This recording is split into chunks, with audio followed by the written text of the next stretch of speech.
said, my name is Sarah Phelps. I am one of the instructional technology coaches for the LTC, and I work with school districts primarily in St. Clair County, which is in southwestern Illinois, not too far from St. Louis.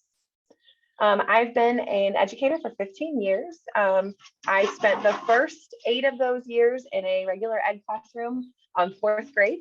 I then moved into a role as the STEM and computer science teacher for the elementary buildings in the district that I worked for, which was Triad. And then recently became the instructional technology coach. So I have a lot of experience with elementary, but I have worked this school year with everybody K-12. So I have learned a ton this year. And I also like to tell my students this, but digital citizenship is really important to me because I'm a mom of 3. And so these resources and learning about how to talk about digital citizenship not only applies to my students, but it applies to my boys at home. So this is definitely an important topic for me. I also want to make just a brief little pitch for our DigLitCon, which is part of the, we're hosting, the LTC is hosting. It's September 16th. You can sign up now. And actually after this presentation, Matt will send you these slides, and this is a clickable link, but you should definitely join us. This is a great opportunity to learn even more about digital literacy and including digital citizenship. This is going to be a really fantastic conference, and we're still looking for presenters as well. So if this is something that you too are passionate about and you have something to share, we are still taking proposals. So just a little bit of an advertisement here, because we'd love for you to join us. So before we begin here, really talking about digital citizenship, it probably would be wise to just really develop and agree upon a definition.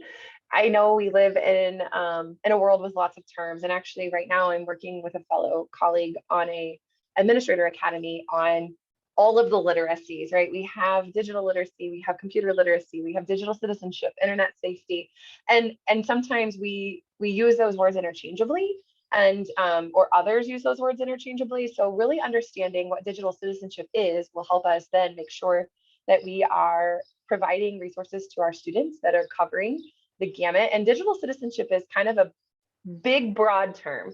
I found a couple of different definitions that I'd like to share, just so we kind of are on the same page as we begin to talk about these resources. So one definition I found is a digital citizen is a person who develops the skills and knowledge to effectively use the internet and digital technologies. They're also people who use digital technologies and the internet in appropriate and responsible ways in order to engage and participate in society and politics. And it kind of underlined, I think, those key phrases that really illuminate what digital citizenship means: effectively using the internet, appropriate and responsible, and engage and participate. Another definition that I found that's a little more precise is a digital citizen is somebody who has the ability to use digital technology and media in safe, responsible, and effective ways. And it even breaks it down here a little bit more. This DQ Institute is a really interesting website I just found recently, and it talks about digital intelligence. So that's where the DQ comes from. And digital citizenship is just one of the components that they believe provides this foundation of a robust digital intelligence. And this is always what I shared with my students. When we talked about digital citizenship, we talked about how it is your responsibility online to be safe, to be kind, and to be respectful. And then we kind of branched out from there. It's not just about internet safety. It's not just about Creative Commons. It's about a lot of different things. As you can see here, DQ, the digital intelligence, wraps up a lot of these components, like screen time management, media balance, cyberbullying, cybersecurity, digital empathy, your footprint, critical thinking, and privacy management. And I'm going to show you with each of our resources, each resource kind of highlights and identifies different areas that they think belong under the veil of digital citizenship. So as you see these resources, you can kind of know that they all have a different lens that they look at digital citizenship. And what we really want to try to encourage our students to be is users of the internet in a safe, responsible, and respectful way. So what I really wanted to find for you were resources, but I really wanted to focus on resources that were free because I know curriculum is expensive. I know that we are constantly looking for a high quality but cost-effective solution for all the things that we have to teach.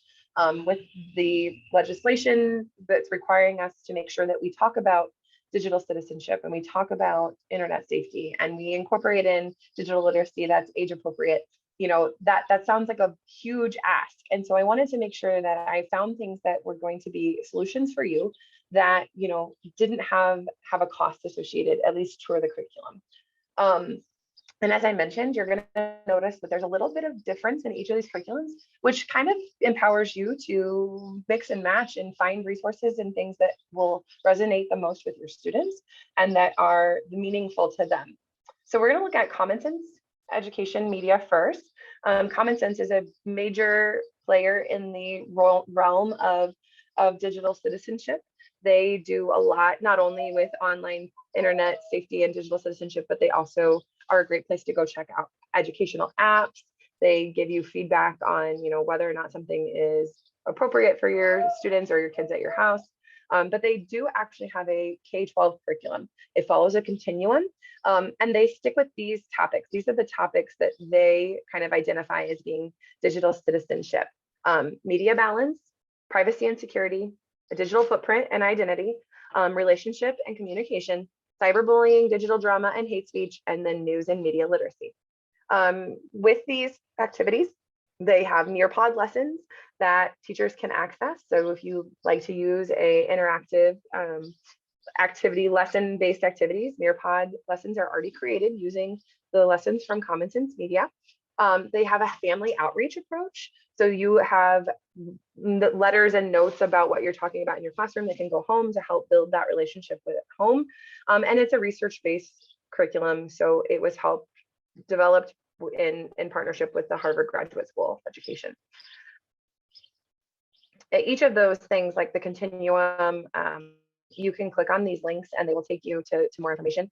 The continuum is really great because it takes those topics and each grade level that they're appropriate, right? Like we're not talking about hate speech in kindergarten, but as they become appropriate for that grade level, there'll be lessons that build. So you can kind of reinforce the ideas starting from kindergarten all the way through 12th grade.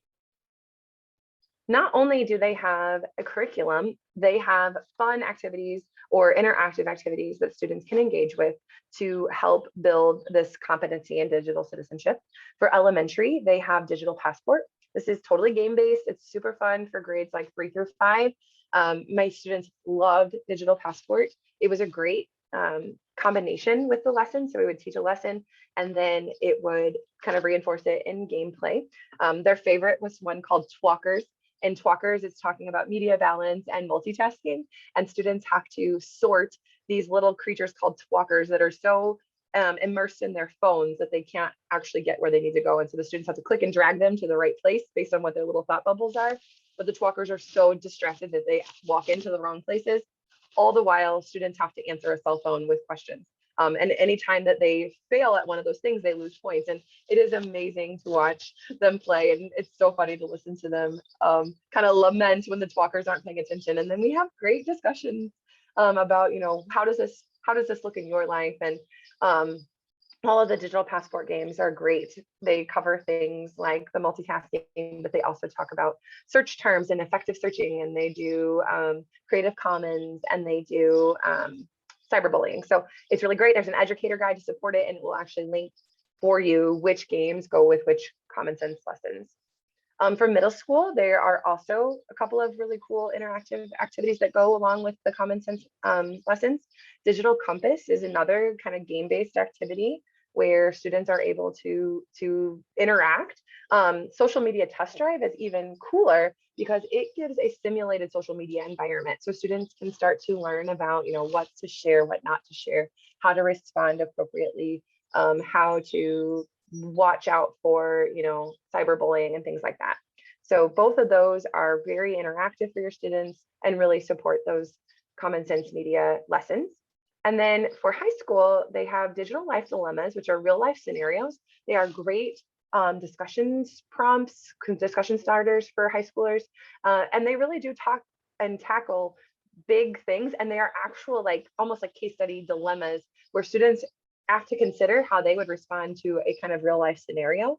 And so this resource is really amazing if you have like a guided advisory or somewhere where you wanted to maybe bring in some more of that discussion component to talking about the digital citizenship components, right? And again, digital citizenship being safety, but also responsible use, cyberbullying, internet safety, your security, internet security, all it runs the gamut.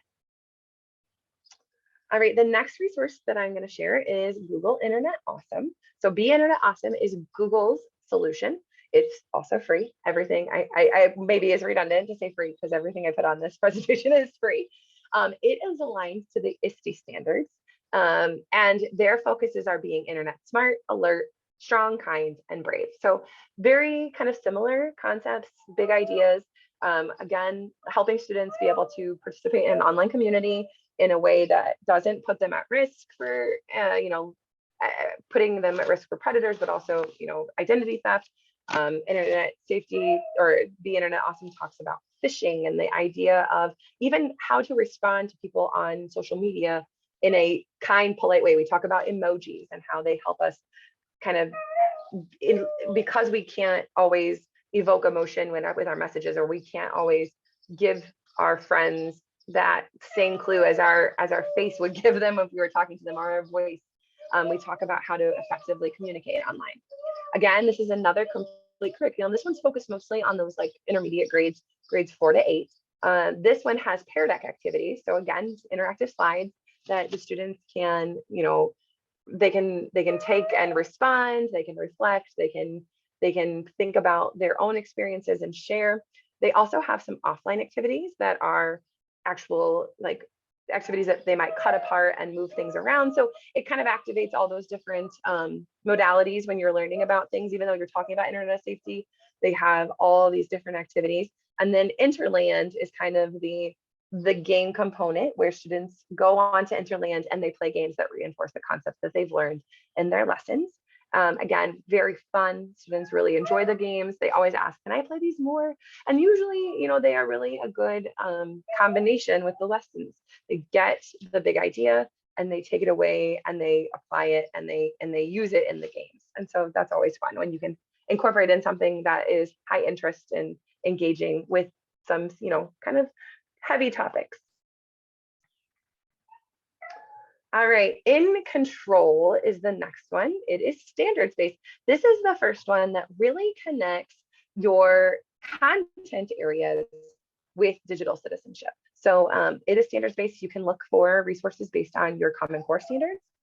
Their kind of focus areas are communication and collaboration, digital citizenship, which is broad, privacy, media literacy, cyberbullying, ethics and copyright, and then information literacy. This is another one that's kind of made for 4th to 8th grade. And it has a lot of inquiry-based activities. These are a little more open-ended, and it really promotes that collaboration, and there are like creativity components to it. So these lessons are going to be more than just sitting behind a computer or listening to a lecture. It's going to start to apply and do some application of the information that they're learning in these lessons. Netsmartz is one that has been around for quite some time and has gone through a variety of revisions. Netsmartz kind of focuses mostly on cyberbullying and that safety component, but that is part of digital literacy or digital citizenship. Excuse me, sorry. So this one focuses on online enticement. It talks about sexting, social media, live streaming. This is one from the National Center for Exploited and Missing and Exploited Children. For Netsmartz, they have K-12 resources, including videos, they have presentations, they have kind of more explicit lessons, they have tip sheets that could be something that you share with families, and they have ebooks too. So they, again, hit a lot of different types and styles of information presentation. They also have CloudQuest, which is great for younger students. It's kind of that game-based component, and students can go through, they apply the information that they learned from Netsmartz, and to be able to kind of have a fun way of reviewing the information. iKeepSafe has Faux Pause Cybersecurity All-Stars. It focuses on internet safety, privacy, ethics, and cybersecurity jobs, which is a cool addition. And they have lessons that have videos and ebooks, and then they wrap up each lesson with a Kahoot. So this is really appropriate for 1st through 4th grade. Again, though, fun. It brings in that literacy component, which we know younger students like to check out those ebooks. And this one is going to just, again, and kind of engage in that discussion, versus this one doesn't have quite as much of the actual gameplay like some of the other resources. All right. So now we're kind of getting into just a hodgepodge of resources. These don't necessarily have a cohesive curriculum like the others do. Oops, sorry. These are more focused on like individual resources. Oh, let me see if I can go back. There you go. So PBS has some great videos and lessons, a lot of videos, and then they link up with things like Crash Course, so real short videos that really tackle a concept. They also have their own videos called Above the Noise, and then there are some lesson plans to support. So these would be great resources to add in or to supplement with some of the curriculum that we talked about previously. The videos help, just give a little more application, or they give a little more connection to what the students are learning about. The Regional Education Media Center Association of Michigan has a wonderful web quest. It's called 21, let me take you there. It's called 21 Things for Students. And what's really cool is it is almost like, this web quest is almost similar to like what we do with some of the badging as we work with different resources. So students work through, they have things to complete. This is a really neat resource to be able to help students practice and apply what they're learning. And as you can see, they cover a ton of stuff, from cybersecurity to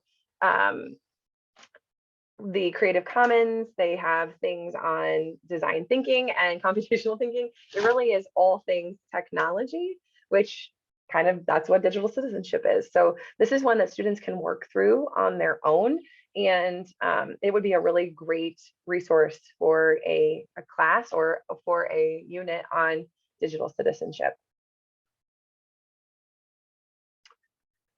Crash Course, I mentioned a lot of those videos get linked up on PBS, but they also have, if you click on this link, this is going to take you to an entire playlist of Crash Course resources, all videos, again, on the topics of the different topics of digital citizenship. Facebook actually has a robust lesson library, which, if you're a skeptic, you may be thinking they don't necessarily always practice what they preach, but they have some really nice lessons to support those digital citizenship topics.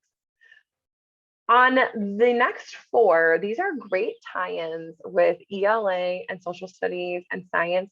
These are kind of media literacy focused. So we're going to be focusing on like confirmation bias and things like Creative Commons, and looking at more of that media literacy. But I still thought it kind of supports this digital literacy, because as you mentioned, we're wanting students to be online. We want them to be safe, which we know that is covered in a lot of the resources. We want them to be respectful. That's covered in a lot of like the social media and the interacting online. But that teaching that media literacy component really is so huge in itself, and it's part of being a good digital citizen, making sure you're not spreading misinformation, making sure that you are not sharing something without checking its validity. Am I sharing something that's actually fact versus is this somebody's opinion? Am I spreading information that's downright false, but it supports my agenda? So these 4 resources are really wonderful websites that build in a connection to both current events, but also past events. And it helps students start to understand, how to validate and how to kind of analyze before they accept something that they find online, right? Not everything you read online is true. And these are great resources to support that and practice that concept. And these are probably, a lot of these media literacy resources are intended for junior high and high school, but that does not mean that you wouldn't find something there that would help support some of your maybe older elementary students as well. So how do we, support digital citizenship in the classroom? Well, we have to model these behaviors in all of our interactions and everything that we do. We have to, use technology for a variety of purposes, not just entertainment, right? It's not just something to keep them busy when they're not doing regular schoolwork. When we use technology to support what we're doing in the class, students understand that it's a tool, and it's a tool that they have to use responsibly.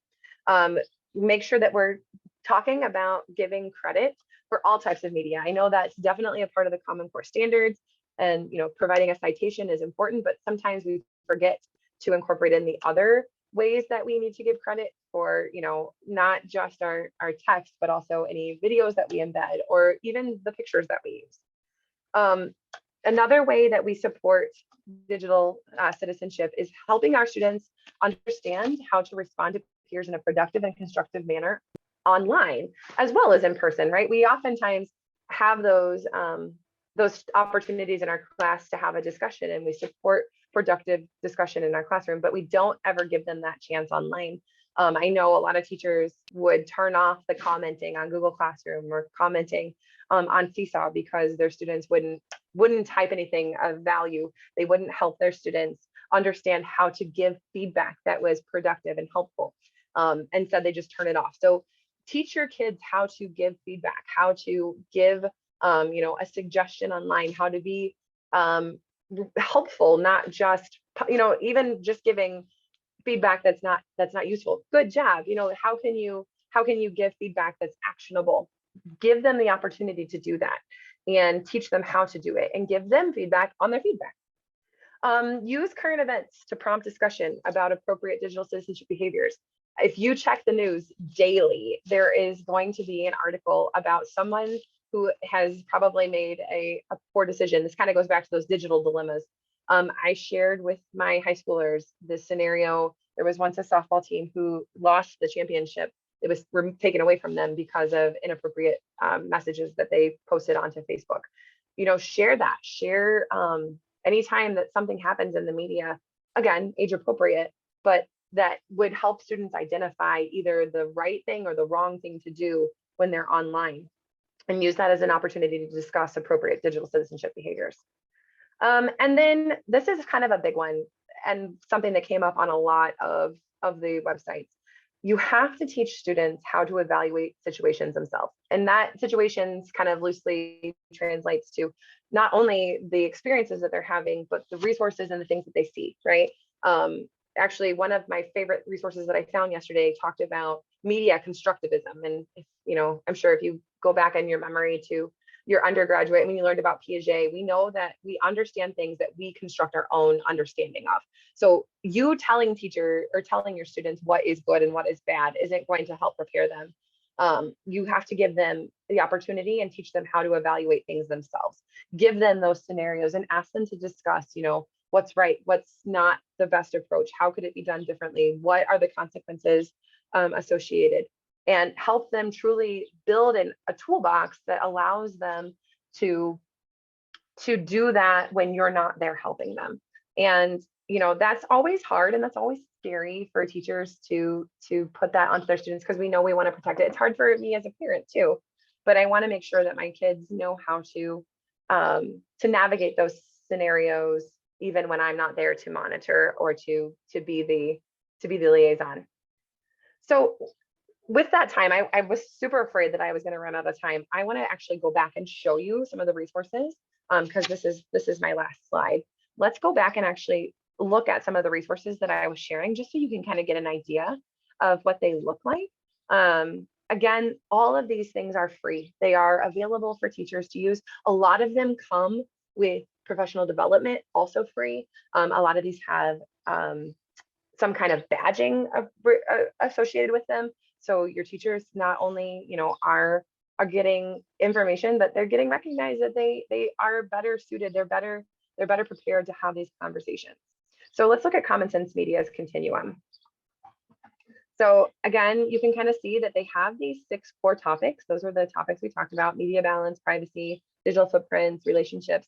And as you look at the breakdown, you can see not every single one of them is going to be introduced at every grade level. Kindergarten is just talking about safety. They're talking about media balance, and they're talking about that, like really media balance is the big one. And you can see it's kind of attached here. So we have privacy and security, and we have media balance. That's great. That's probably as in depth as you're going to get with kindergartners, but we're already starting the conversation of, being a good digital citizen means that I recognize that I should put my iPad down when my grandma's over to visit. All of these lessons are really fun. They usually have some kind of song. They have a video that goes along with it. They have a lot of times an interactive lesson where the kiddos get to draw or respond to a prompt. They get to interact with one another. As you go up, you see the number of lessons increases, but they're the same concepts. They just start to build. So you're being consistent with your message from kindergarten all the way up through high school. And again, as they get older, then it gets a little bit more intense, a little more powerful. Discussions are going to happen. But we know, 13, our students are accessing social media legally. Many of them are accessing it even before then, or they have, if nothing else, they have access to YouTube, and they're already being exposed to things that they're not sure how to deal with. They're not sure how to manage. So having these conversations consistently in school is going to really help support them and their digital wellness. Really, it all relates. As a specialist teacher, I taught this in my computer science class, but this could easily, and all of these could easily be incorporated into the regular education classroom. And a lot of times these lessons are no more than 30 minutes. So if you carve a little bit of time each week out for them, they serve as the perfect supplement. I also have, like I said, have had schools that have used all of these different resources in a guided advisory in a homeroom setting where, maybe they only have 20 minutes, but it's the perfect way to incorporate in something related to maybe social emotional, maybe character education. Digital literacy fits perfectly with those things. So you could absolutely find lessons and resources that support those goals as well. So again, as you can see, tons of wonderful resources, a really robust curriculum continuum that will get you from kindergarten all the way through 12th grade. When you look at the Internet Awesome curriculum, again, 4th through 8th grade, again, really great lessons. This is a huge, robust resource, multiple lessons that address each of the concepts. This is another wonderful resource, can be incorporated into a regular ed classroom, but also can be incorporated into a specialist classroom or a guided advisory or homeroom. This is another one that has that online lesson component that they can do the Pear Deck activities. They can also play the games. So it's really great. It's really fun. All right, Matt, I think it's a good time to open it up for any questions. Like I mentioned, I'm going to give you this presentation because you're going to want to definitely click through these links. You're going to want to look at each of the resources, kind of evaluate, do you have a social emotional curriculum that you're already using? Does one of these better complement that? Or maybe your social emotional curriculum is wonderful, but you have a few holes that you want to use digital literacy or digital citizenship to support. Are you going to look for kind of an a la carte option, like some of those resources at the end, or do you want a resource that is going to serve a large population of students? And that's a decision that you'll make after looking at all these resources. I really wanted to just give you access to as many as I could today. Ooh, fake websites the kids needed to evaluate based on what we said digital citizenship was. The kids love them. That's awesome, Judy. I love showing them when we talk about like deep fakes and things like that. They always are so into that. Oh yes, picture books. So there are some great picture books. Chicken Clickin' is one that's really popular. There's a companion with that is related to Goldilocks. I can't remember what the title of it is. That's another one. Goldilocks is on social media and she's taken pictures of herself in the Three Bears house. And she gets herself in trouble because she's posting online all of her misdeeds. We did one called Webster's Email, and it's where Webster has a funny picture of his sister and he sends it to one person, and then that one person continues to share it. So we talk about sharing and permission to share.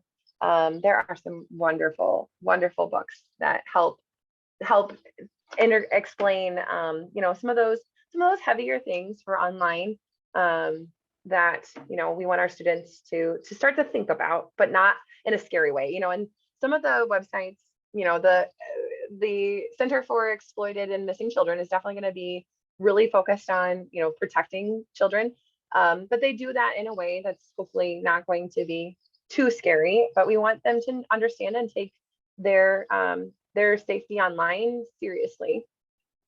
But most of these websites really try to approach those in a not overwhelming way.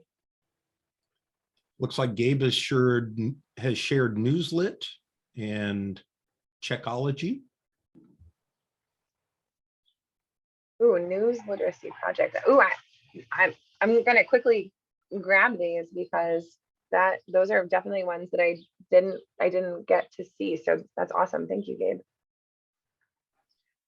As I was preparing for this today, and you probably have found this too, like, you fall into a rabbit hole because any one of these topics in digital citizenship could be a year-long curriculum, right? We could talk about internet safety every day. We could talk about news and media literacy every day, and still not even cover everything. And really, I think digital citizenship is figuring out how to introduce and balance all these things, and helping students understand that it's not just one of those things, that all of these things are important for us to be a digital citizen online. How do we get ourselves online in a safe and responsible and respectful way? That was always fun. My students always loved when we did the Internet Awesome one on passwords, and it tells them that the most commonly used password is password, and they just would roll. They'd have such a great time with that. To talk about this, I was just talking to a colleague about this the other day, and the use of password managers, and how our students creating passwords, especially when they're at school, is not something that they do, right? We typically generate those passwords for them, or they use a single sign-on. So having the discussion about creating a password is one of those things where they don't do that in school. They might do that in their personal lives, so it might be applicable. But is there a time or a place where we stop using maybe Clever with our older students so that they start to learn how to create a password? Or are we setting them up to use a password resource like LastPass as an adult? Like, those are conversations to have in digital literacy or digital citizenship. Making sure that they realize that not every password is going to be generated for you if you don't use a resource like one of these password companies. So this time, it's probably about time to draw this webinar to a close. Sarah, thank you very much. To all our participants who have joined us today, thank you very much for spending a little of your time with us today. As I stated at the beginning, I'd like to remind everyone the webinar has been recorded and will be posted on our YouTube channel probably sometime tomorrow, but just in case something weird happens, 24 to 48 hours.